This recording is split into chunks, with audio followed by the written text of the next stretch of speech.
অভাব বলেই আজকে আমাদের এই দুর্দশা। রাজপথ জাতি মিয়াদের নতুন জাতি নিয়ে উত্থানের জন্য অপেক্ষা করছি। উপমহাদেশের অন্যতম বারেন্দ্র রাজনীতিবিদ জাতি মিয়া যদি সেদিন মাঠে আকাশের, আমি জানি না শহীদ প্রেসিডেন্ট জিয়াউর রহমান বাংলাদেশ জাতীয়তাবাদী দল গঠন করে এদেশে বহুজনের রাজনীতি প্রবর্তন করতে পারে। কারণ ইতিহাসের এক সন্ধিক্ষণে যখন জাতি অতিক্রম করছিল, জাতি যখন দিশেহারা, তখন জিয়াউর রহমানের নেতৃত্বে একদল প্রবীণ রাজনীতিবিদ উত্থান ঘটে দেশে তার জাতিকে সঠিক পথে আনার চেষ্টা করেছে। কিন্তু আপনারা জানেন পরবর্তী ইতিহাস বারবার সংক্ষেপে হয়েছে। কখনো রাজপথে বিভিন্ন মতবাদের মানুষের উত্থানের ফলে আমাদের সেই যাত্রা স্থগিত হয়ে যায়। এগিয়ে যাচ্ছি বারবার। আমি জাতীয় প্রেস ক্লাবের সাধারণ সম্পাদক হিসেবে আপনাদের অনুরোধ করব, আজকে বাংলাদেশে যখন আমাদের পার্লামেন্ট প্রেস বাংলারে পরিয়া যারা পার্লামেন্টে যাওয়ার টার্গেট হচ্ছে দেশকে লুটপাট করার লাইসেন্স দেওয়া, ব্যাংকগুলো খালি করে দেওয়া হয়, ইন্ডাস্ট্রিগুলো লুটপাট করা হয়।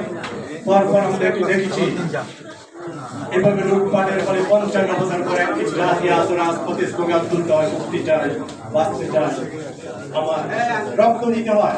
কেন আজকে আমাদের পূর্ববর্তী নেতৃবৃন্দ অনেক ভুল করে গেছেন, অসংখ্য ভুলের খেসারত চাকরি করেছে। আজকে রাজপথের অবস্থা আমি বর্ণনা করতে চাই না। বারবার দেশে গণতন্ত্রের জন্য যারা লড়াই করেছেন, রক্ত দিয়েছেন, তাদের সেই বিপ্লবকে হাইজ্যাক করা হয়েছে। আপনারা মনে রাখবেন, আমরা যদি এই সুযোগ মিস করি তাহলে ইতিহাসের আর কোনো সুযোগ আবার আসবে না। আমরা ৭৫ বছর আমরা ঘুরে দাঁড়াবো, আমরা ৯০তম অভ্যুত্থানের ২৫ ঘুরে দাঁড়াবো, কিন্তু আমরা ঘুরে দাঁড়াতে পারিনি। আজকে আমাদের ঘুরে দাঁড়াতে হবে। এই ঐতিহাসিক সুযোগ যদি আমরা মিস করি, আমাদের আর কখনো সেই সুযোগ আসবে বলে আমি জানি না।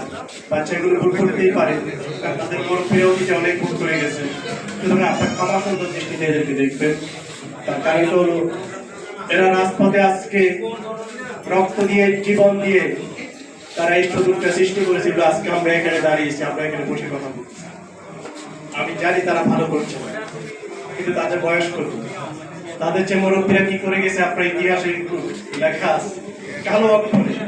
সুতরাং তাদের ভুলগুলো আপনারা সংশোধন করবেন। আমরাও চেষ্টা করছি মিডিয়ার লোকজন তাদেরকে বোঝানোর জন্য, প্রবীণ রাজনীতিবিদের সম্পর্কে, বীর মুক্তিযোদ্ধাদের সম্পর্কে, আগে রাষ্ট্রপ্রধানদের সম্পর্কে কথাবার্তা বলতে স্বাধীনতা আপনাদের কথা বলার জন্য। আমার রুমে প্রায় অনেকে আসেন, আমি কথা বলার চেষ্টা করি, সম্মানজনকভাবে কথা বলে ভয়ের সমালোচনা করা যায়। আমরা এই কালচারটা চালু করবো।